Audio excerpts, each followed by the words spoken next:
Merci pour la retour. Merci pour la colosse à l'émission. Merci Jésus. Merci Jésus. Merci Yahweh. Merci. Merci. Merci. Nous sommes ensemble. Sans la ensemble. Et tout la papa madame. On a beaucoup de mal à mon précipice. Vous avez connu ça les bossonayo. Tout le monde comme ça manayo ensemble. Tout le monde est tout la manayo ensemble. Sans tout la manayo ensemble. Parce que ensemble nous sommes pour la casualité. Soit le Congo, soit Kébo, soit ma santé. Parce que nous sommes madame. Merci pour la fidélité nayo. Merci pour l'amour que nous sommes. Et le bon abisso. Kababisso.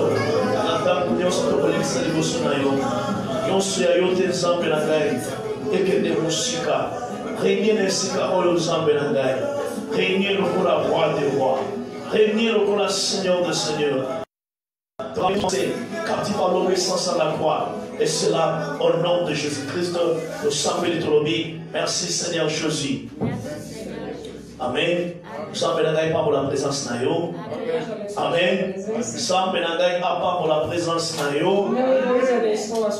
Alléluia. Voyez, madame, nous sommes ensemble. Seja bem-vindo na casa de Deus. Hoje on diz que vamos fazer a oração de fogo. Alléluia. Amém. Porque eu acredito que a oração tem resultado nas nossas vidas. Prière ezana makoki ya renverser makambo minene oyo satana abonikisa na kitoki na boko na biso. A oração tem o poder de tudo que o Satanás colocou nas nossas vidas.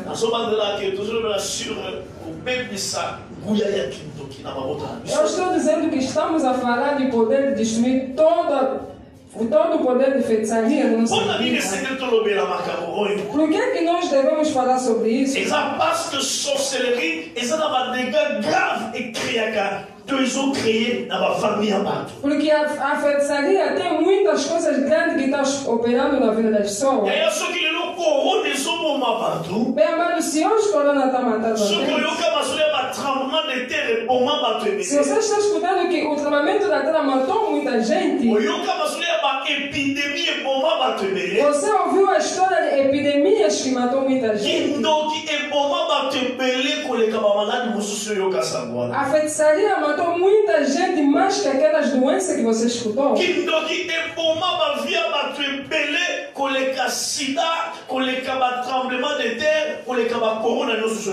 A feitiçaria matou muita gente mais que a sida e o corona que você está escutando. Hoje estamos contando que morreram 1000 por causa do corona. Estatistique ya batu bakufa na sida, na malaria, na nini, kindoki. Se nós vamos hoje a estatística das pessoas que morreram em sida e malaria, mas você vai ver que muita gente que foi morta por causa da feitiçaria. Aleluia. Dizemos como é uma coisa espiritual. Por isso que muitos países que dizem que porque a pessoa é feiticeira, porque foi fechado em tribunal, podem voltar. Aquelas coisas não sabemos. loi est bien votée. A lei não sabe Isso disso. é uma espirituel. Há coisas espirituais Mais ça n'a qu'à conséquence pour ma façon vivre dans la vie courante. que faz a consequência das coisas que as pessoas estão a viver em dia. N'a pas exemple. Eu vou dar um exemplo. Mutute a coisa que simba mu bébé. Ninguém que possa pegar o vento, O simbi mu bébé. você pegou o Mais tu vento, yebi mas nós mu sabemos bébé ezalaka. o vento há. Alléluia. Mu bébé existaka. O vento existe Et mu bébé ezalaka badega. e o vento faz as suas coisas.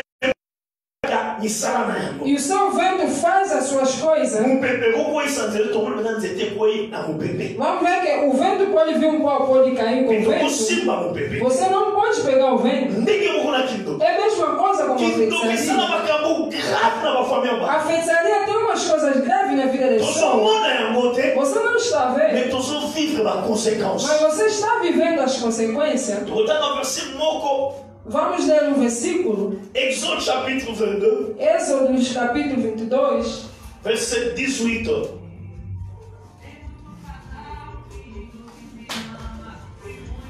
Exode chapitre 22. Verset 18.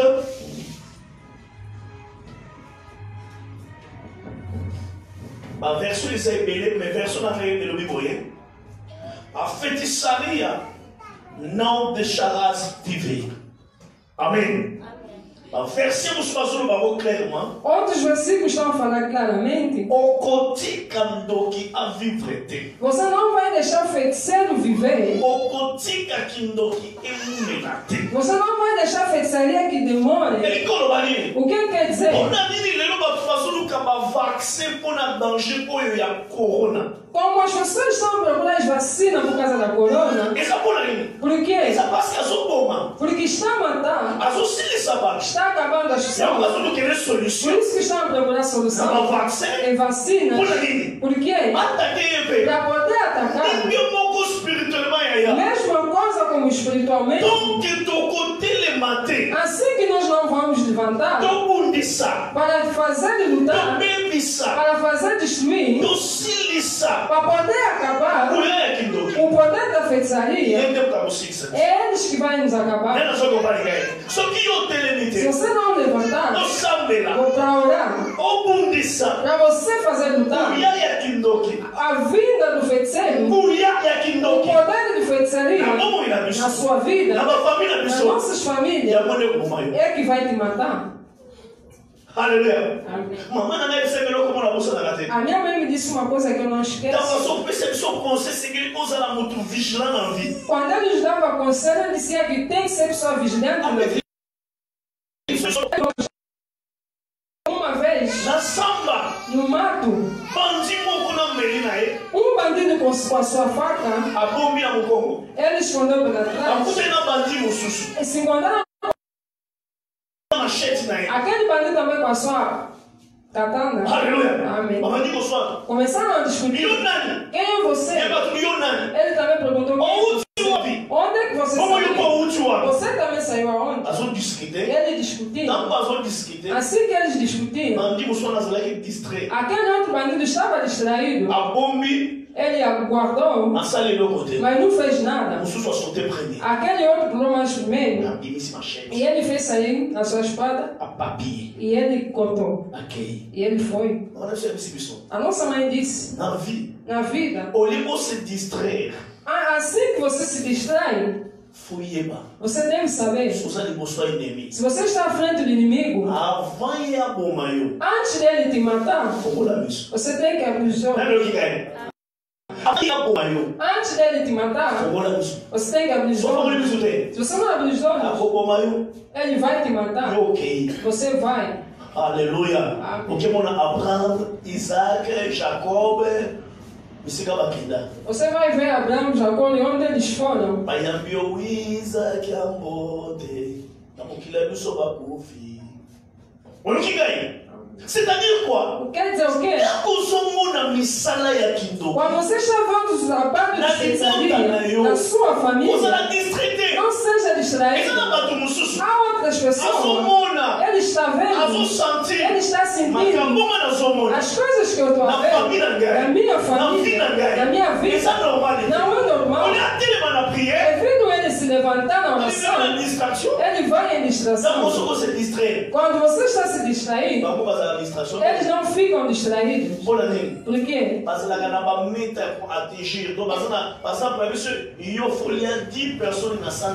Por exemplo, você tem que comer 10 pessoas nesse mês. Ele está disciplinado para poder concluir a meta que foi dado.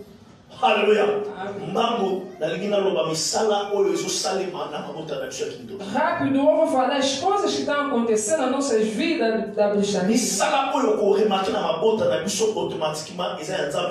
Os trabalhos que você vai dar conta que na nossa vida não é de Deus, é de Satanás. A primeira eu disse, agora eu vou falar rápido para poder avançar. É a manipulação. O que é a manipulação? Você está aqui, mas o feiticeiro está lá em Bacongo, está lá em África, está te manipulando. Você está fazendo algo que não está saindo da vontade do seu coração, como um espírito que está te mandando fazer. Manipulação. A manipulação é simples. É como alguém pegou o telecomando. O feiticeiro pegou o telecomando. Você está distante e ele começa a num mau caminho, num trabalho humano. Você me entende? Você pode ser homem, você pode ser mulher, você está bem embaixo. Na sua cabeça não tem pensamento humano. Você vai ver uma coisa que entra e você vai fazer algo. Depois daquele algo, é assim que você vai matar. Depois daquele caminho, assim que pode vir acidente, assim que pode vir problema, pode vir uma coisa. Por isso que eu vou dizer, se você é cristão, queira que o Espírito Santo te guia, não é distração. Muita gente que morreram de presente, morreram de presente. A morte que ele foi morto não é dele. Se ele estava em casa, ele não ia morrer. Mas como ele saiu, onde ele foi, é a manipulação. Ele tirou de casa, ele levou e de mata. É feitiçaria. A segunda coisa é ficar cego. Aleluia. Amém. O que é o cego? Cegueira. Amém? Amém. Você tem os olhos, mas você não vê. Fisicamente você tem os olhos, mas espiritualmente você não está vendo. Bem, agora nesta terra tem muita gente que estão cega com feitiçaria. Você vai ver uma mulher bonita, quando ele levanta, você glorifica Deus. Aleluia. Uma moça bonita, mas ele vai entrar num lugar. Você não acredita que aquela mulher que pode entrar naquele lugar, os seus olhos não está vendo que o caminho que ele entrou é o caminho mau. Se ele ir, é o caminho mau. Quer dizer, os seus olhos fisicamente ele está vendo, espiritualmente ele está cego. Aleluia. Eu ouvi um testemunho de uma mulher. Aquela mulher, o marido lhe casou, eles estão bem. Lá em Luanda, naquela época, o marido comprou um RAV4 para ela. Aquele carro Renault em Luanda. O marido deu dinheiro para poder ir em Dubai. Para começando a ir em Dubai, ele começou a fazer 5 contentores de em Roque ele tinha trabalhador. Mas veja como a feitiçaria cega as pessoas. Você viu aqueles meninos que fazem andar coisas no rosto. Bandido não gostou daquela senhora. Aquela senhora começou a namorar com aquele moço. O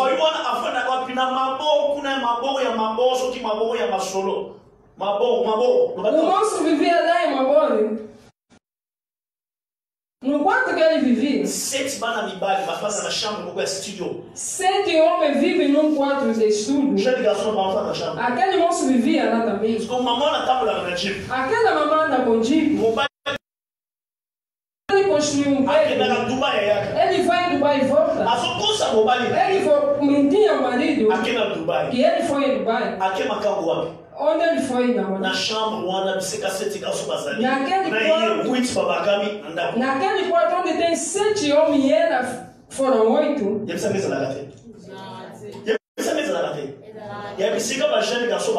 Bem, os homens coloca seu nariz. Os moços sur la chaussette, sur la pelle, sur la bilabase, sur la vanille, contre 6 euros. Sur la cave. Aquela mamãe, ele vai deixar o seu carro, ele entra naquela casa. Bem, mas é cegueiro. O que é cegueiro? Ele fez aquilo. Quer dizer, os feiticeiros de cegário, ele não está vendo a realidade. Bem, mas o seu marido é responsável. O professor é lá em universidade. Um pai de respeito. Ele te contaram a história. A sua mulher, onde ele está? A minha mulher foi em Dubai. Onde Dubai? Dubai de Mabor. Disse não. Minha mulher viajou. Ele não aceitou.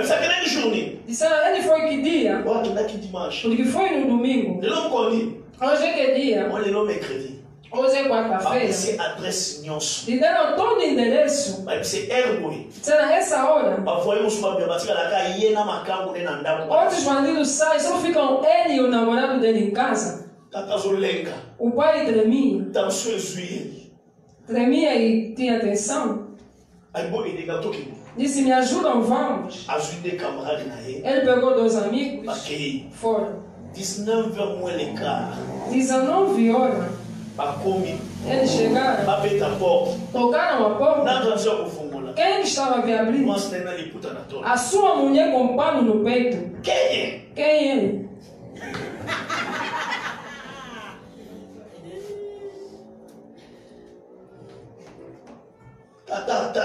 Papai olhou. É você?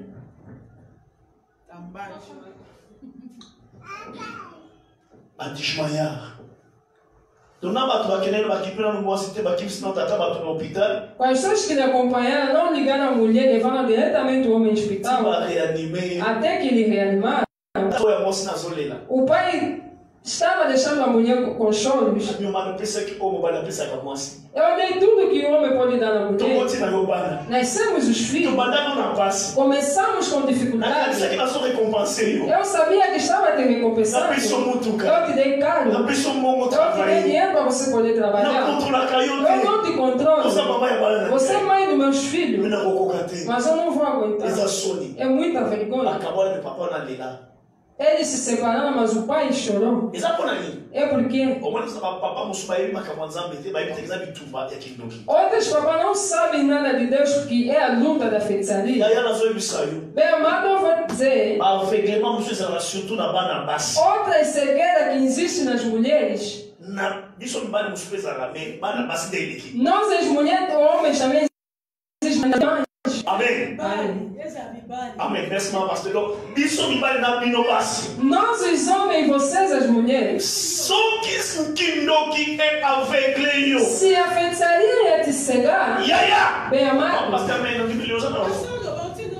Aleluia. Nós, os homens, eu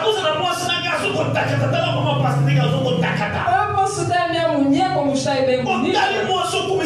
Você olha a mulher glorifica Deus.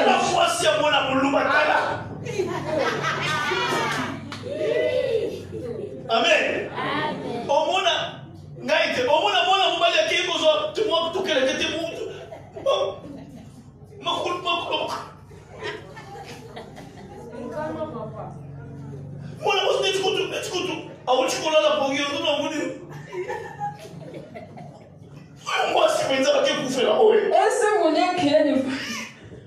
Clément. É segredo. Le bangana boy yabo. Disse eu não vou. Le bangana boy yabo. Eu nego. Nana soka gai. Quem me entende? Misu na yo. Os seus olhos Segele fungwama. devem se abrir Como na realidade. para você ver a realidade. Soka bali gai. Soki bando ki babo mio misu. Se os feiticeiros te cegarem, Okomona sua bete. você já não vai ver mais o mar. E aí assunto na mboka moyo. Vê a país. Soki sura makamsa mboko fusi, né? Omona mona basa kitoko. Amen. Atesuno biloko mabeba na batekaka. Otali mwana mosi. Biso na fille docteur monde tu mindele to ça respect. Mais auto liba babo. Respect sila. Respect sila. Tu vas dans une mindele wana te. Omona mindele yoka. Oyo sa zone de misu ya bleu. Dans la soupe qui na mukongo. Yona kesuma biloko mabeba. Yo modele to baba na yo penza. Pour la ligne avec les mains. Est-ce que vous comprenez? À ce moment-là, Ele não está vendo. il loupe à ce salle. A coisa que ele está Il faut fazendo mener la loi. vai levar a morte. Il loupe à ce salle. A coisa que ele está Il faut fazendo créer maladie. vai procurar Il loupe à ce doença. salle. A coisa que está Il fazendo faut côté pour le coup. pode ler na cadeia. Et ça qui donc. É a feitiçaria. A feitiçaria leva as pessoas na cegueira. A kotika mobali ne ya malamu. Ele vai deixar o seu homem bom Akeina voyou moko. e ele vai num bandido. A kotika mosi ne ya. Vai deixar a sua mulher de baixo Akina mosi ya kibwanga. e ele vai numa mulher que tem cabeça no ar. Exactement. É a cegueira. Ça les mona ba famille ba. Está acontecendo nas famílias Ça só. ça na bomo ya ba. Está acontecendo nas nossas Est-ce que vidas. vous comprenez gars? Troisième makambo sur ça na famille ba. A terceira coisa que está acontecendo nas famílias Et ça só ba maladie mususu indéfinissable. é outras doenças indefinitivas. Oyebi ça la maladie mususu. Há doenças. Docteur a mis malade depuis la tanga médecine na yoka komba maladie ote. Essa doença diz que eu estudei a medicina, nunca escutei. Ezaki donc. É de feitiçaria. Est-ce que vous comprenez? Je vais témoigner moi na mbali moko. Nós ouvimos o testemunho de um homem. Leki na zaki donc. O irmão dele era feiticeiro. A seguir orange kalila la. Ele pediu Laranja. a laranja. A pimeli. Ele não quis dar. Amen. Leki na bien o pimeli kalila O la. irmão dele disse que você me Amém. deu a laranja, Malade. lhe deu a doença. O moni cerveau mutu. Você viu o cérebro? Atindi banzo ibalia ka cerveau. Mutu no ngiza wakanda mwana. Amen. Amém. Follow no. Sima mutu na. Loba mutu na ngaite. Mutu no ngiza wana. Lembra da sua cabeça como está aí? Nzo ya kote na wapi? Onde é que vai entrar o... Abelha. Anzoi bakoti. Mas abelhas entraram e começaram a comer o cérebro. Começaram a comer o cérebro. Akoti ecographe. Ele entrou na ecografia. E cerveau no basibalé a partir. Porque seu cérebro já foi comido uma boa parte. Akoti ngeni. Como é que eles entraram? Loba kidoki. É a feitiçaria. Loba kidoki. Kidoki basana malade mususu. As feitiçarias têm outras doenças. Okondi mate. Você não vai Tali acreditar. téléphone moi c'est na télévision. Nós vimos a alimentação em televisão com a minha Moi c'est mãe. akei kobota. A mulher foi ter o bebê Na kati ya libumu na ye. dentro do seu ventre. Bakusu ebele. Bakusu. Muitos bichos. Docteur a mis bakusu po bakomi awa ndenge ni mutu asana bomo bakusu. Doutor disse, como é que entra esses bichos se a pessoa está em vida? Yoka. Nana cheba mona kata sachet akontisi na Quem é que colocou no saco e colocou dentro do ventre? ya lisolo te baso lakisa wana tozomona na miso na biso ndenge docteur azobimisa bakusu ebele na sachet azobi na somo ezalaki doki É a feitiçaria. maladi mosusu Outra doença, topekisi woki na hôpital te nós não proibimos que as pessoas vão ao hospital, mas sangisanga losambo ajuda com a oração. moto abikisaka A pessoa que cura jova rafa é o Jeová Rafa, ezali ye é ele. bamédecin Os médicos, respect mpo na bango muito respeito, mais mas soki nzambe abikisi te se Deus não curar, médecin mokuta kobiki nenhum médico vai curar. alleluya mwana mwasi moko azali na problème ya omio Uma mulher tinha problema de miomas, aki na hôpital ele foi no hospital, lokola azali na problème ya mabota como ele tinha problema de ter um filho, balibali te o marido lutou, babi tosangisa mbongo vamos ajudar o dinheiro. bakoti na baniongo Eles entraram a ter dívida po basala opération balongola bamiongo para poder fazer a operação e tirar miomas. balongoli bamiongo nyonso Bem, mas tiraram todas as miomas. après un mois Depois de um mês, babi miongo kutu ebotami ele kutu munene na koye disseram que a mioma que nasceu, mas é mais que grande grande aqueles. Docteur Atali. O doutor olhou. Mais tout le monde m'a mis au Mas nós tiramos miomas aqui. A miome musul botami. Outra mioma foi Et nascida. ça mon nez le petit bébé à 5 kg. É mais grande como um bebê de 5 quilos. Action dans le mollet. Se ele nós tirarmos, Tam so akukufa. às vezes pode morrer. Est-ce que vous comprenez gagne? Malade mususu. Outra doença, Sambela. olhe, Até o que hôpital.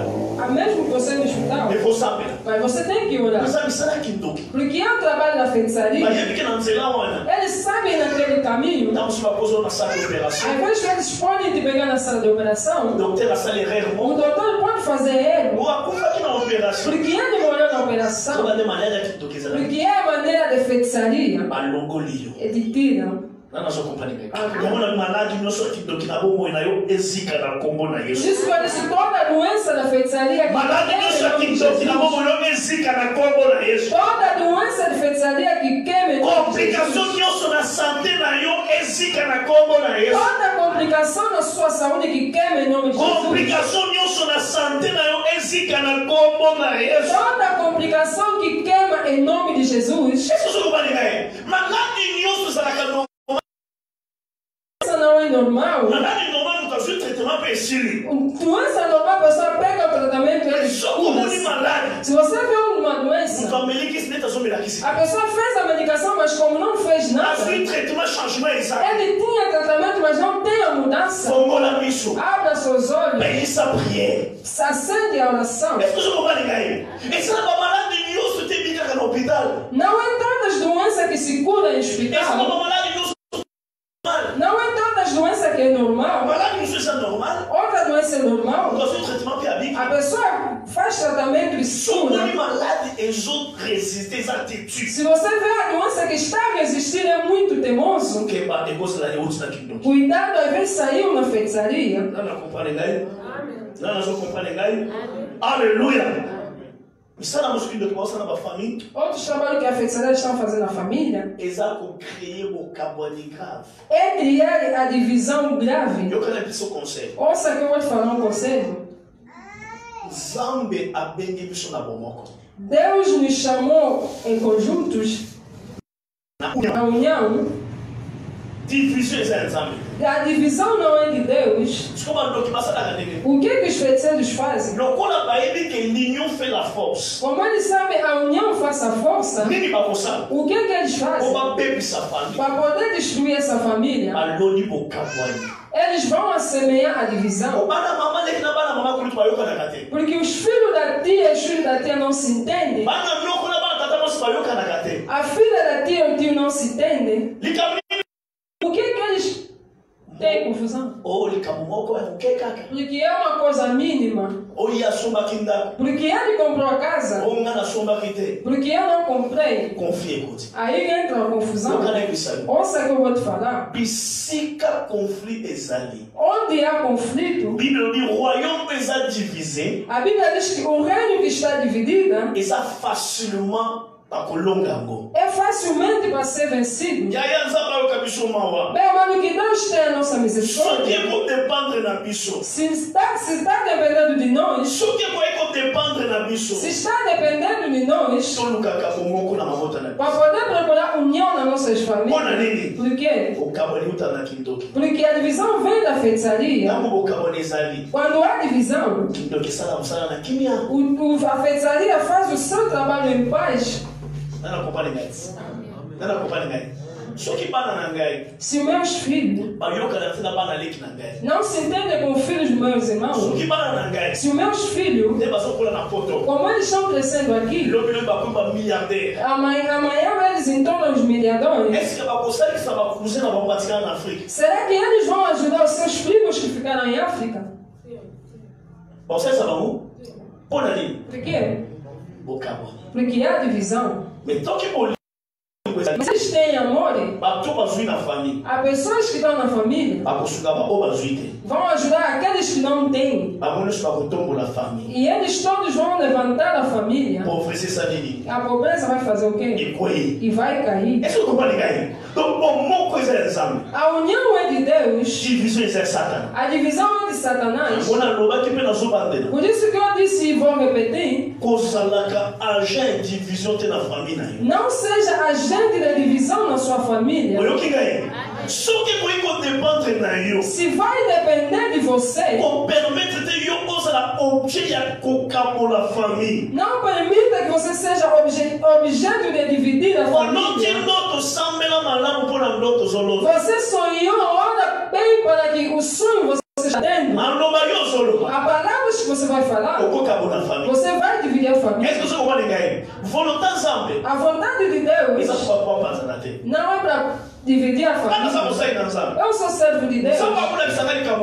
Deus pode me dar uma visão na família da mamãe, na família do papai e tal. Se é para poder falar,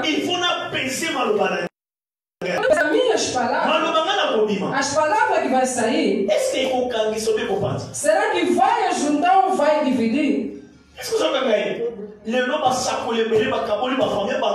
Hoje muitos profetas que eles dividiram muito das famílias.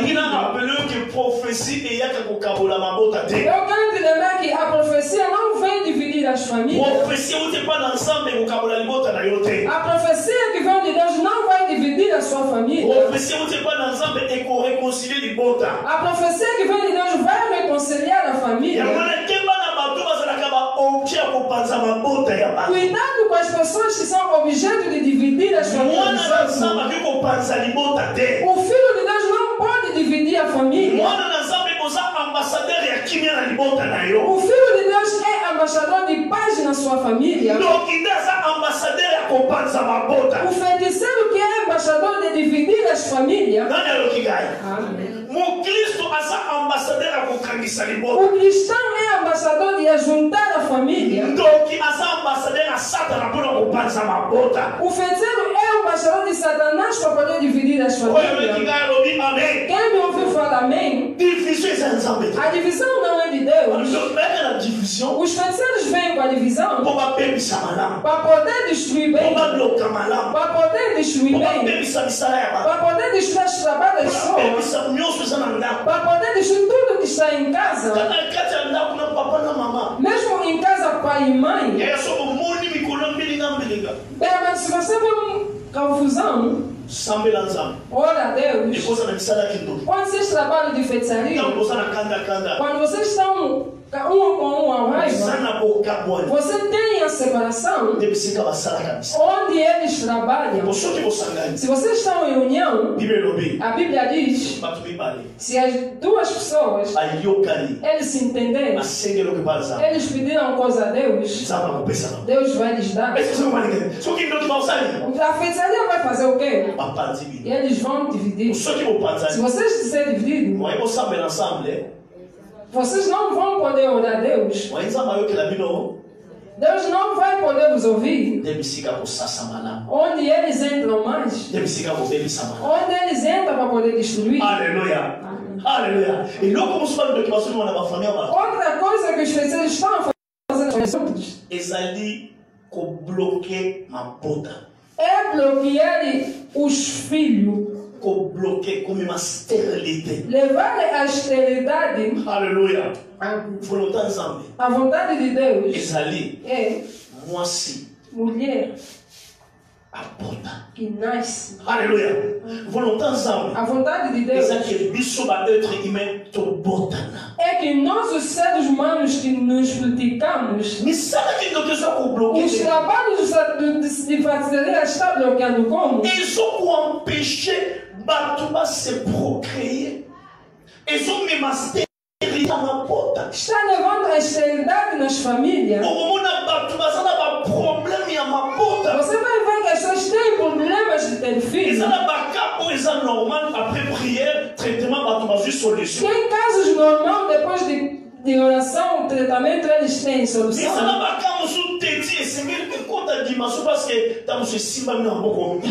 Mas tem outros casos muito teimosos, devem estar em dimensão de oração porque estão na mão dos feitiçaria. Aleluia. Amém. Abra seus olhos. Outras situações nas famílias da esterilidade saiu da feitiçaria. Aleluia. Nós ouvimos testemunho de uma mamãe. Aquela mamãe casou. Assim que as pessoas dão coisas presentes, afinal de contas tinha uma roupa. Discussão pode na família ou tata na família ou mamãe. A discussão entra entre a família da mãe e o pai.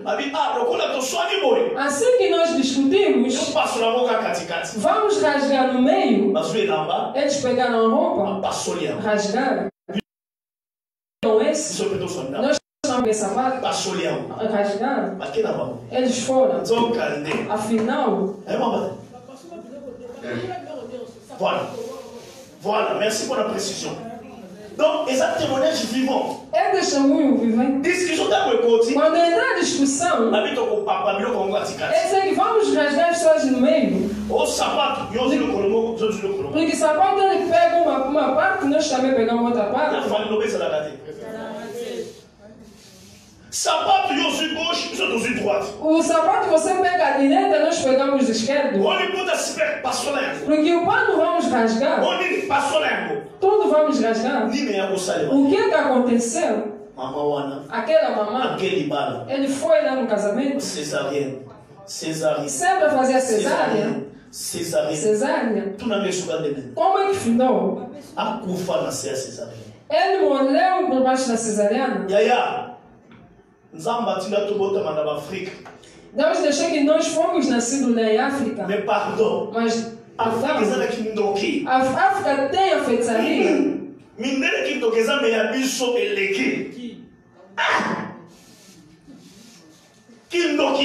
A feitiçaria. A filha da pessoa foi por baixo da terra.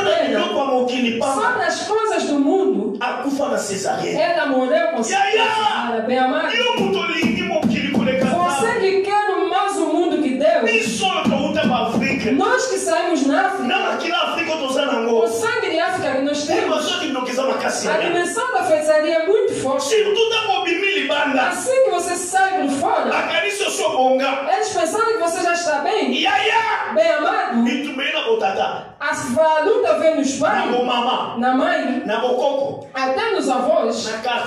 Lá em bairros, e eles se ajuntam com a feitiçaria da família para poder te fazer lutar. Bem, mas se você não tem Deus, porque se você escuta a história, a pessoa foi na Europa, 10 anos não tem documento, 15 anos não tem documento.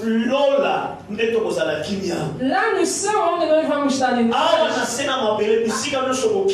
aqui por baixo da terra, todo sítio você vai fugir. O feiticeiro vão te seguir. Onde é que nós vamos fugir? É Deus. Vou falar uma coisa para nós poder orar. A feitiçaria nas famílias, ele pega as pertences das crianças. Amém. A criança cresce. Não há sabedoria boa na escola. A criança está crescendo em casa. Malandro como Satanás. Falta de respeito é de Satanás. A sabedoria por falta na cabeça é a distração de feitiçaria. De grave antes de nós orar, a feitiçaria tem todo jeito de criar os problemas que a pessoa falta de paz nesse mundo. Eles têm a capacidade de ajudar todo esse tipo de problema que a pessoa pode. E eles levam grave para você poder sofrer.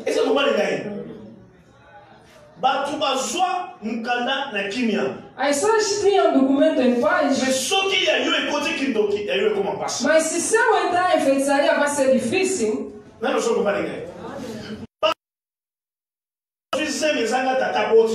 A pessoa ficou mas nasceu. Mas você que tem se entrar na feitiçaria, para ter filho fica difícil. As mulheres cabeça pro ar. Mas você está em paz. Hoje é decepção. Amanhã é decepção. percepção. Afetaria. Ele não quer que você saiba. Porque ele sabe. A sua alegria está aí. O que vamos fazer? Vamos fazer lutar a sua alegria. Este homem, ele é corajoso. Ele sabe batalhar. O que vamos fazer? Vamos destruir o seu casamento. Bem, mandar homens que quando a mulher não tem mulher, se ela tem mulher, aquela mulher vai lhe roubar dinheiro e vai. A feitiçaria entrou. Est-ce que tu consommes là? Est-ce que tu consommes là? Hoje, eu escrevi minhas coisas para Deus.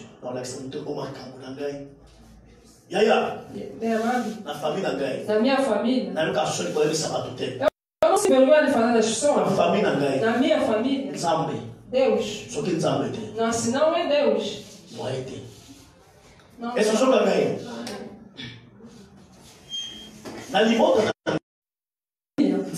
Deus. Se não é Deus, não estou. Na sua família, Deus. Se não é Deus, você não ia estar.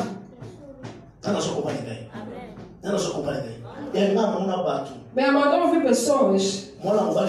Um moço esperto está na universidade. Ele está na universidade. Esperto. Corajoso. E ele estava bloqueado.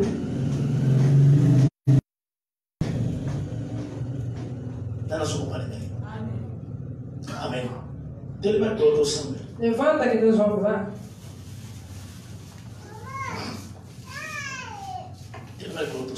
Levanta. Mambo sokoria basaka mambo ya basaka. Holy Ghost koria masanda karia masanda babo ya baba sondo koria baba. Holy Ghost koria masende karia basanda babo ya basanda baba. Tant pour ça dans sa bazoulo banane so koza penser que molimo na nzambe eza connecté koza na distraité ya. Alléluia. Alléluia. Faut réaliser, il y a beaucoup de comprendre que est-ce que vous comprendre que tu as la dimension du tout spirituel? Amen. Est-ce que vous comprendre que nabitumba molimo single pose la connecter na makambo molimo? Amen. Amen. Comment na autre so comment dire commenter. Tout ça me la parce que vous comprenez que valeur en beauté. Amen. So ya ki lobby. Ou ka ni na lobaki. Et pour commettre, pour commenter, parce que c'est important pour nous. Il va dire on a un thème pour le Natoko. Amen. Sauf ça la qui lobby. Au lieu de quitter na lobaki, on commettre, on commenter. C'est ça. Pour nous comprendre, pour comprendre. Tant surtout comment on a sauté, on croyait que ça n'a papa Zalaka a raison. Que tout le monde soit sacré dans la beauté. Alléluia. Là qui t'a pasteur la gaille, pour tout le monde, il faut qu'il faut la bonne de tout le monde. La personne a l'air congi. Amen. Na bere manayo, na bere manayo, papa, na bere manayo, sa abira ngai na bere manayo.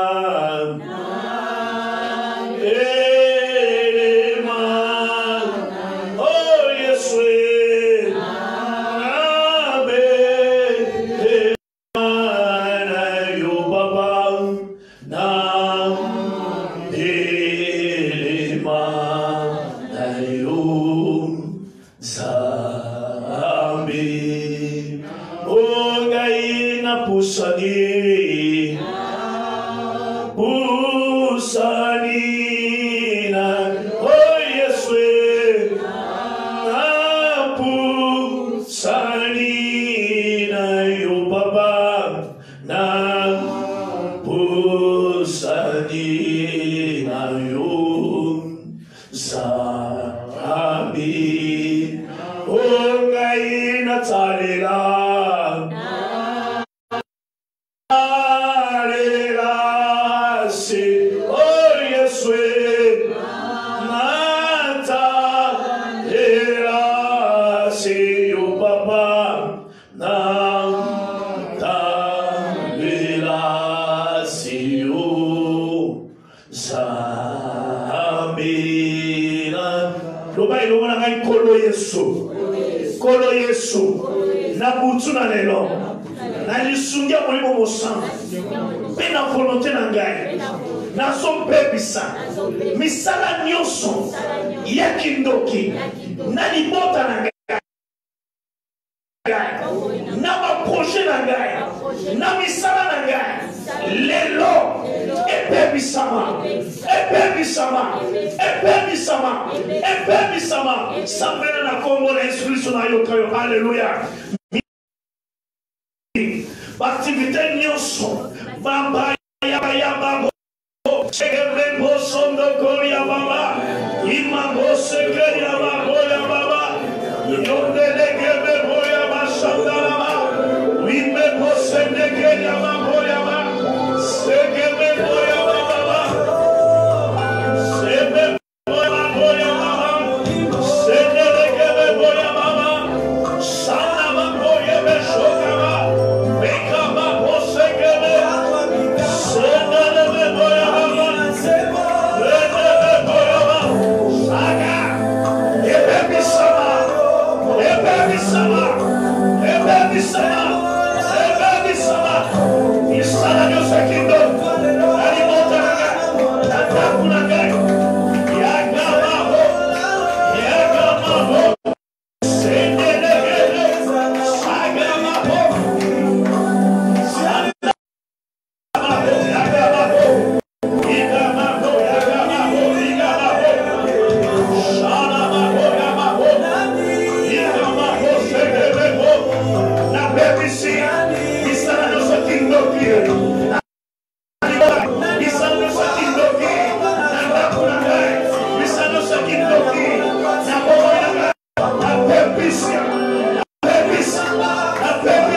me dá aquele frouxo. Pensa na metona. Mamposo do calhazete. Na lingito sambe na sikoyo. Tolubaka ngumi na langage courant, malade na ye, eza na maboko abatu. Tolubaka mote. Ah, mwana mwaso na noko na malade na ye, eza na maboko abatu. Amen. Lelo ngana komi makambo libota na ngai. Mutu nyoso oya ngai. Lelo bisika nusu zali moto nzambe kolokalize. Na ningi na ngana ibate soki eza nani? Na ningi na ngana ibate soki eza wapi? Menzambo akela likolo pe na se. Bibelo menzambe na nga aza omnipresent. Aza awa na Brésil, na São Paulo na minito yo, maza bisika nyonso en même temps. Na lingi na yeba ete, mindoki nyonso asimba libota na ngai.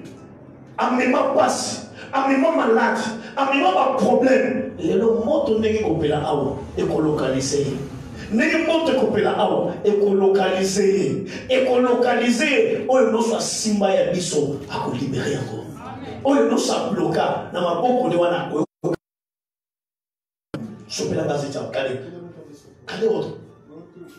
Apa mami mambosa kali ya basanta koli ya basanta mempo ya baba. Lo atamu tumoka kumakita ya. Mamboso ndo koli ya basanta. Ikamambo Santa Kariaba Sunto Kuriaba, Ikamambo Santa Kababa, Ukaba Santa Kariaba Santa Baba, Ukamambo Santa Kariaba Kuriaba Sinte Kuriaba, Urikeskia Baba, Ukababa. Banda bukanisa libota na yo. Banda bomo na yo. Libota na yo. Bande ko na yo. Muntu nyonso. Wa simba. Akanga fungula. Pona santé na yo. Akanga fungula. Pona mabota. Pona misala. Pona libala. Lelo. Moto ensemble kolokalize. Moto ensemble kolokalize. Moto ensemble kolokalize. Mambo sokoli ya basaka mambo ya baba. Yawe na moto. Mambo ya baba. Holy Ghost Korea basandala baba. Holy Ghost Korea basinde bele. Korea ba. Ubailo mona mensambe Elia. Sambe na moto. Na moto na yo. Pe localiser. Noki nyonso. Ya libota na ngai. Noki nyonso. Ya bomo na ngai. Na lingina yebate. Kumbo na ye. Na lingina yebate. Bisika sali. Mena sontima. Sambe. Mosana makoki. Ya ko localiser ye. Bisika sali. Bisika bata. Monte ensemble et localisé.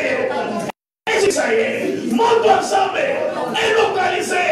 Et si ça y est. Bien libéré. Yangai. Lipota. Yangai. Misala. Yangai. Libala. Yangai. Approchez. Allez, ben la monte ensemble. Apoya, baba.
Yesu Kristo na butu na yo nazo déclarer mutu nyonso asimba pasi na yo, mutu nyonso azala fungula ya pasi na yo na butu na lelo moto nzambe lokalize ye, moto nzambe lokalize ye.